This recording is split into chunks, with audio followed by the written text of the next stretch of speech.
네, 우리 사랑하는 성도 여러분, 이 시간 우리가 함께 살펴볼 이 에스겔서는 절망과 소망이 공존하는 말씀이라고 할 수 있습니다. 전반부인 32장까지의 내용이 대부분 범죄한 이스라엘 공동체에 대한 하나님의 징계, 곧 예루살렘 성과 남유다의 패망을 다루고 있다면, 후반부인 33장부터는 절망에 빠진 유대 백성을 향한 하나님이 주시는 위로와 희망적인 약속을 전하고 있습니다.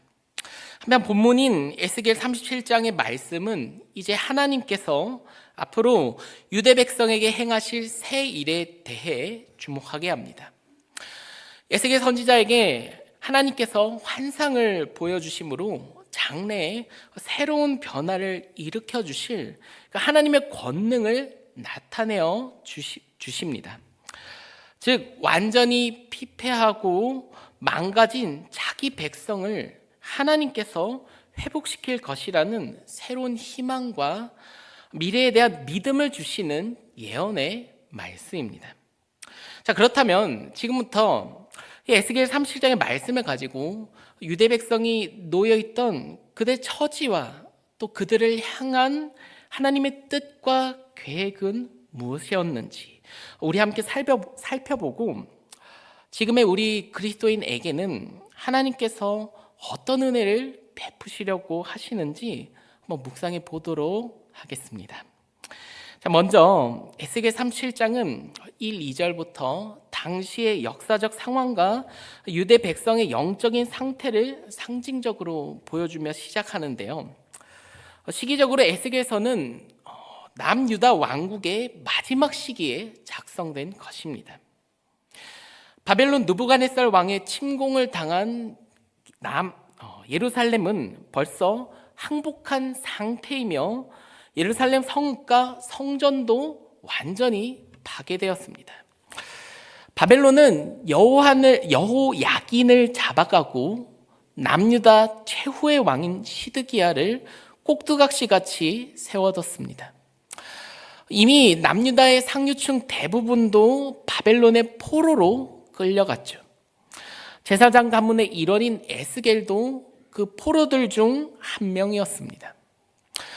그 후 약 5년의 세월이 흐르고 에스겔은 바벨론 포로가 된 백성들 사이에서 선지자로서 하나님의 말씀을 선포하기 시작했습니다. 그러나 에스겔에게 하나님의 영이 본문 말씀에 마른 뼈들의 환상을 보여주신 것인데요. 환상 속에서 에스겔은 어느 한 장소로 끌려갑니다. 그곳은 황량한 골짜기였죠. 마른 뼈들이 수도 없이 가득했습니다. 죽음으로 가득 찬 이 골짜기는 곧 이스라엘 공동체입니다. 완전히 패망한 나라와 민족을 상징하고 있죠. 그러면 아주 마른 뼈들은 무엇을 말하는 것일까요? 뼈가 아주 말랐다는 의미는 이미 오래전에 사망했다는 뜻입니다. 우리 인간의 관점에서 보자면 방금 숨이 넘어간 사람이라면 만에 하나 다시 깨어날 가망이라도 있겠지만 아주 마른 뼈들만 남아있다니 이것은 절대 다시 살아날 수 있는 희망이 없는 죽은 시체입니다. 따라서 마른 뼈들은 곧 포로가 된 유대 백성들입니다. 그들이 에스겔로부터 하나님의 말씀을 들었던 시기는 바벨론으로 끌려온 지 무려 5년이나 지난 뒤였죠. 그들에겐 나라와 민족이 다시 일어날 것이라는 그런 소망 따윈 전혀 없었습니다. 그렇게 생기를 잃은 유대 백성은 그 영혼이 사망한 시체 같았습니다. 자, 여러분, 그러면 도대체 누가 이 이스라엘 공동체를 다시 살리시겠습니까? 누가 절망하며 쓰러진 그 유대 백성을 다시 일으켜 세우시겠습니까? 냉정하게 말해서 사람의 이 지혜와 능력으로는 완전히 불가능한 일입니다. 완전히 망해서 다른 나라의 식민지도 아니고 백성들이 다 노예로 끌려간 그 처참한 상태이지 않습니까? 약간의 희망조차도 없는 것이죠.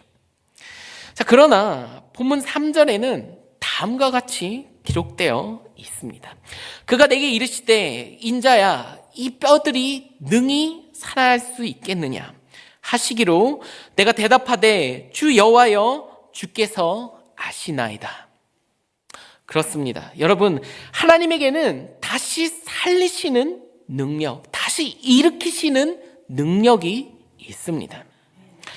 하나님의 말씀에는 죽은 생명을 다시 살리시는, 죽은 영혼과 이 육체를 다시 일으켜 세우시는 부활의 능력이 있습니다. 그리하여 이 4절부터 10절에 걸쳐 하나님의 말씀의 권능이 나타나는데요. 에스겔이 하나님께 받은 말씀을 마른 뼈들을 향해 대언한 것입니다. 너희 마른 뼈들아 여호와의 말씀을 들을지어다. 내가 생기를 너에게 들어가게 하리니 너희가 살아나리라. 생기야 사방에서부터 와서 이 죽음을 당한 자에게 불어서 살아나게 하라.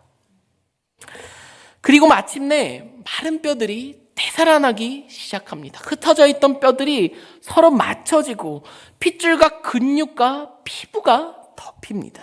하나님께서 생기를 불어 넣으시니 그들이 다시 살아나서 일어났습니다. 매우 큰 군대를 이루게 되었죠. 여러분, 이것이 바로 하나님 말씀의 능력입니다. 하나님 말씀에는 죽은 영혼과 육신을 살리는 능력이 있습니다. 칠흑 같은 어둠과 혼돈 가운데서 온 우주 만물을 그 말씀 한마디로 창조하신 하나님이시니 말씀하심으로 다시 생기를 불어 넣으시고 일으켜 세우시는 부활의 능력 또한 있으신 주님이시죠. 마른 뼈들만 가득하고 소망이 없던 그 황량한 죽음의 골짜기에 다시 생명이 불어넣어졌습니다. 즉, 이 환상은 하나님께서 희망이 없던 그의 백성들을 다시 살리시고 이스라엘 민족과 나라를 다시 일으켜 세우시겠다는 회복의 예언입니다. 그리고 11절부터 14절이죠. 하나님께서 말씀하십니다. 이제 그의 백성들을 회복시키시는 하나님의 사랑과 권능을 나타내시죠. 사람들은 우리는 도저히 답이 없다, 희망이 없다, 망했다 라고 절망하며 슬피 외쳤지만 오히려 능력의 하나님은 말씀하심으로 자기 백성을 회복시키실 것입니다. 하나님은 황량 골짜기를 생기 넘치는 사람들로 아주 북적북적 거리는 곳으로 만드셨습니다. 그래서 이제 죽음의 땅에는 생명이 가득합니다. 하나님께서 말씀으로 부활의 능력을 나타내신 것이죠. 이와 같이 하나님은 무덤 속에 쓰러져 잠자는 그 영혼을 다시 일으켜 세우시고 그의 나라, 하늘나라로 들어가게 하시겠다 약속하십니다. 자, 하나님의 영이 그의 백성과 함께 하시고 그들을 다시 또 고향 땅으로 귀환할 수 있도록 하시겠다는 약속인 것이죠. 자, 그런데 여러분, 하나님은 왜 이런 사랑과 은혜를 자기 백성에게 베푸신 것일까요? 왜 부활의 능력을 그들에게 나타내시겠다고 약속하신 것이겠습니까? 그것은 바로 하나님께서 말씀을 분명하게 지키시는 분이기 때문입니다. 아무런 소망이 없던 사람들도 이처럼 하나님의 약속이 모두 이뤄지는 것을 자기 두 눈으로 보고 몸소 체험하게 되면 비로소 그들도 하신 약속을 신실하게 지키시는 유일하고 영원하신 주 하나님을 깨닫게 되는 것이죠. 하나님은 자기 백성을 징계만 하시는 절망과 공포의 화신이 아닙니다. 하나님은 공의로 징계하실 뿐만이 아니라 또 말씀하시어 회복을 새롭게 약속하시고 새 희망을 주시는 사랑과 은혜와 능력의 주님이십니다.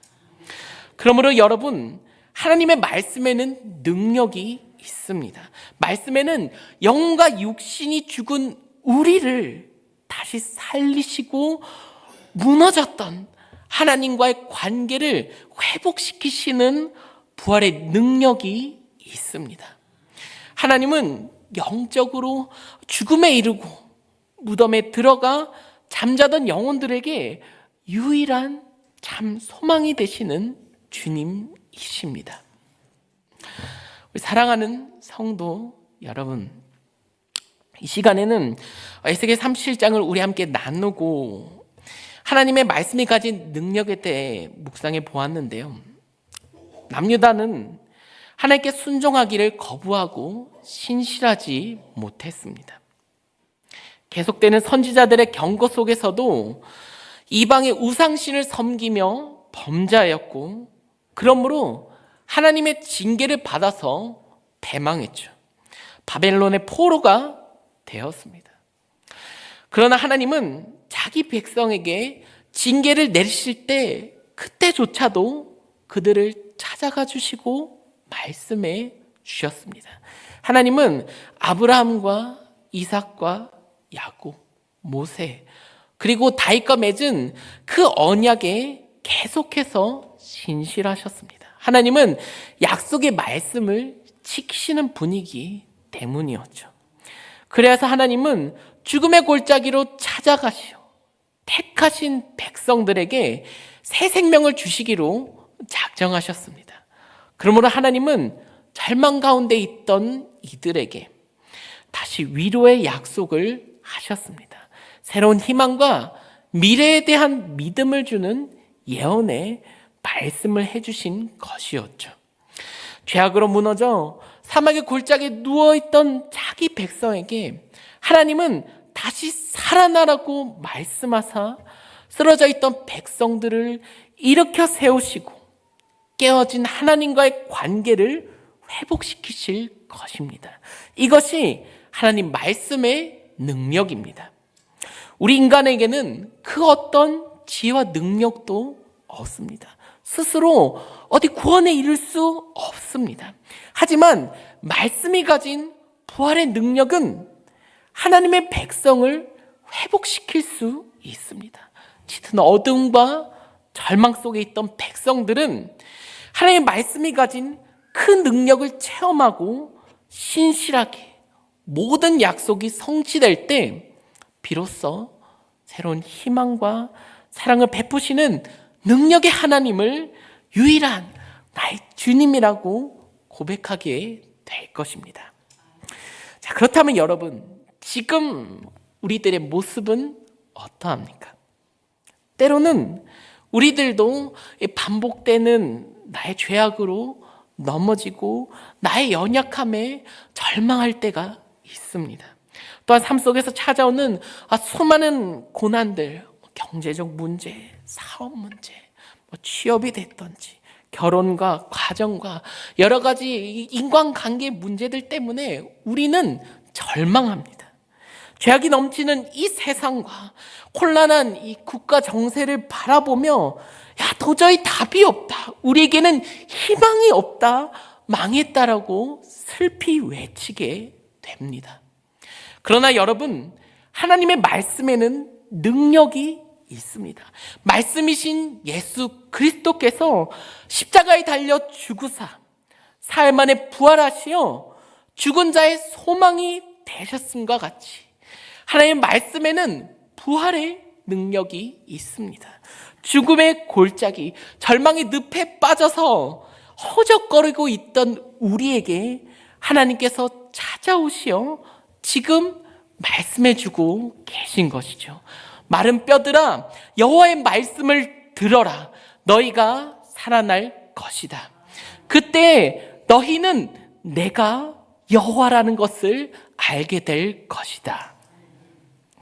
비록 우리가 나의 이 죄악과 연약함에 넘어지고 수많은 삶의 고난으로 쓰러지며 슬픔과 절망 가운데 헤맬지라도, 영적으로 사망하여서 죽음의 그 골짜기 속에 누워 있을지라도, 하나님은 택하신 백성 우리 그리스도인들에게 찾아와 주시어 말씀해 주시고 계십니다. 부활의 능력이 있는 하나님의 그 말씀은 쓰러져 있던 우리를 다시 일으켜 세우시고 무너진 우리와 하나님의 그 관계를 회복시켜 주실 것입니다. 수많은 삶의 고난과 그 슬픔 속에서 정말 절망하는 우리에게 새로운 희망이 넘쳐나도록 약속해 주실 것입니다. 이것이 하나님 말씀의 능력입니다. 여러분, 우리에겐 그 어떤 지혜도 능력도 없습니다. 우리는 자신을 스스로 구원할 수 없습니다. 그러나 하나님의 말씀이 가진 부활의 능력은 반드시 우리를 회복시키실 것입니다. 여전히 그 짙은 어둠과 절망 속에 있던 우리들은 능력과 사랑의 말씀, 하나님의 모든 약속이 우리 안에서 신실하게 성취되는 것을 체험하게 될 것입니다. 바로 그때 우리는 하나님을 나의 주님이라고 고백하게 될 것입니다. 말씀을 들음으로 믿음이 생긴 우리들이 영적인 부활을, 다시 사는 회복을 누리는 것입니다. 그러므로 우리들이 나의 곁으로 찾아와 말씀하시는 하나님의 그 음성에 온전히 귀 기울일 수 있기를 소망합니다. 말씀으로 인하여 절망 속에서 다시 살아나고 쓰러져 있던 그 자리에서 일어나 하나님의 굳건한 군사로 새롭게 변화되기를 바랍니다. 새 희망을 약속하시는 하나님의 말씀을 믿으며 신실하신 하나님께서 성취해 가실 그 회복을 경험하는 우리가 되기를 바랍니다. 그리하여서 쓰러진 우리를 다시 살리시고 죽은 자 가운데서 일으켜 세우시는 부활의 하나님, 그 말씀에 무한한 능력이 있는 하나님을 우리 주님이라고 온 세상 사람들에게 또 증거하고 선포하는 우리 모든 성도와 연포교회가 될 수 있기를 간절히 소망하며 주님의 이름으로 축복합니다. 네, 기도하겠습니다. 영원하신 하나님, 하나님은 태초전부터 뜻하시고 계획하신 가운데 우리를 만드시고 하나의 백성이 되게 하신 주님이십니다. 그러므로 우리들이 주님의 능력과 신실하심을 믿고 의지하게 하여 주시옵소서. 그래야 이끄시는 주님께 순종하는 우리들이 되게 하시고 말씀이신 주님의 회복시키시고 구원하시는 사랑과 은혜를 널리 전파하는 우리들이 되게 하여 주시옵소서. 우리 구주 예수 그리스도의 이름으로 기도합니다. 아멘.